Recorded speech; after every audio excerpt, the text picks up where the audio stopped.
And did you go through, again, a report of history with her? Yes. Were you able to make an assessment of her mental status during that interaction with her? Yes. And what were your observations of her mental status? I can remember certain elements, but I don't remember.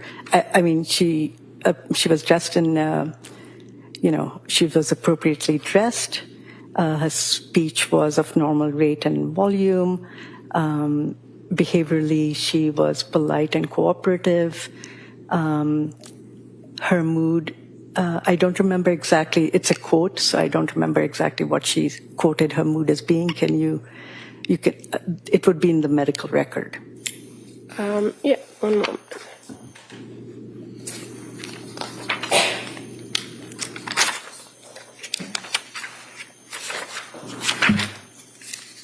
I'm just going to approach, if that's okay. Yeah. And just so the records are Exhibit 79? Yes. All right, so those records, you'll have those with you. Okay. So I have pulled pages 61 through 66. So I think that's your note. If you can just take a look at that and let me know.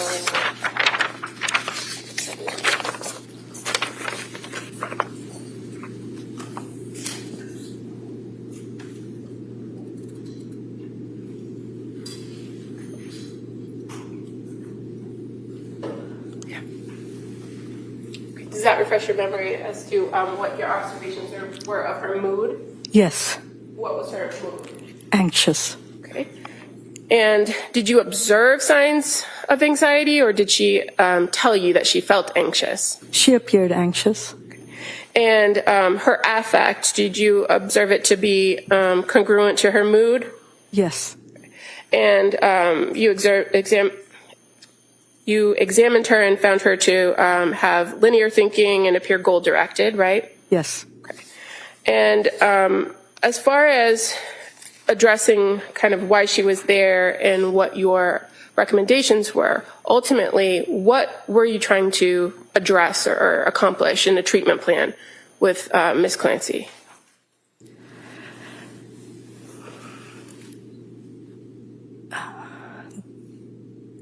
That's a very broad question. Okay, I could break it down if that's okay. Yes.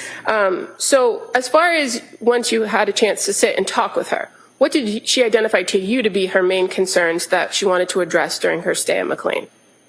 She did not want to be dependent on an antipsychotic medication, which is what Seroquel's class is, even though it's used for insomnia and other indications, depression. She didn't want to be dependent on Seroquel to be able to fall asleep.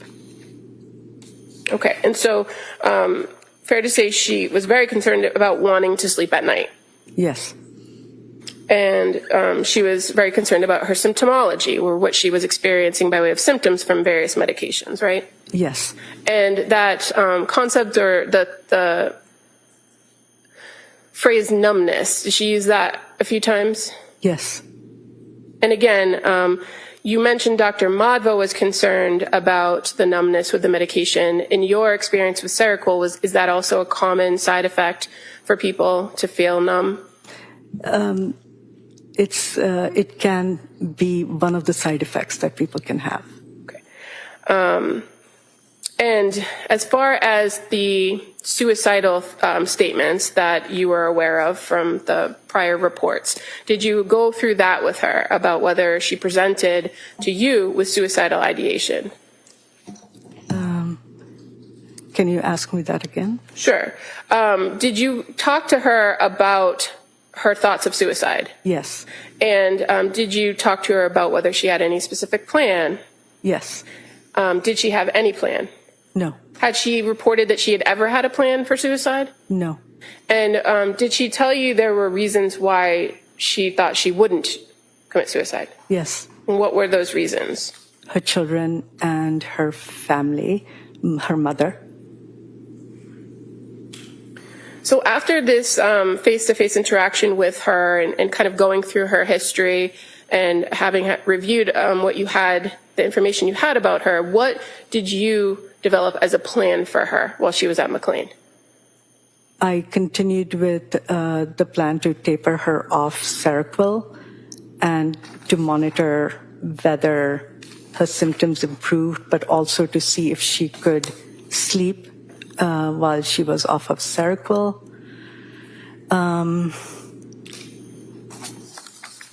And to really observe symptoms and mood. During this first interaction with her, was there any conversation about how long she would stay or what her plan might be after she left McLean?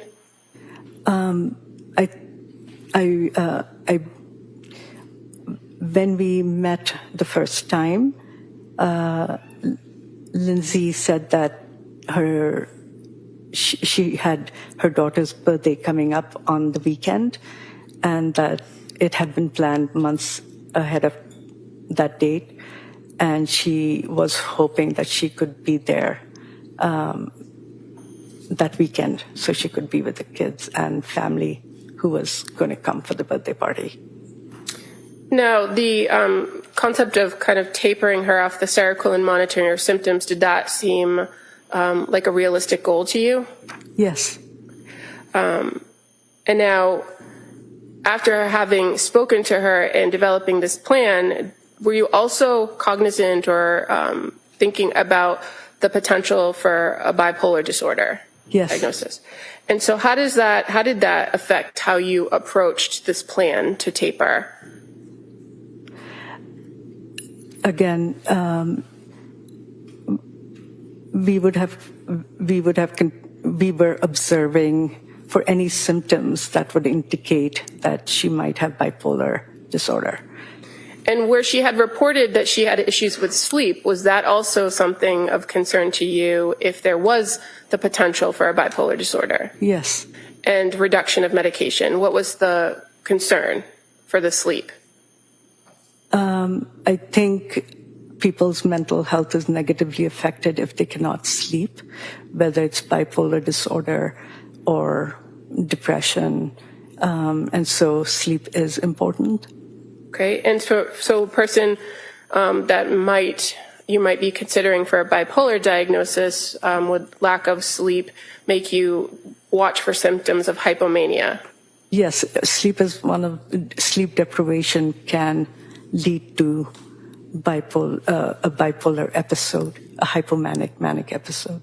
So you wanted to monitor her patterns in her sleep and her mood to see if there was any evidence of that, correct? Yes.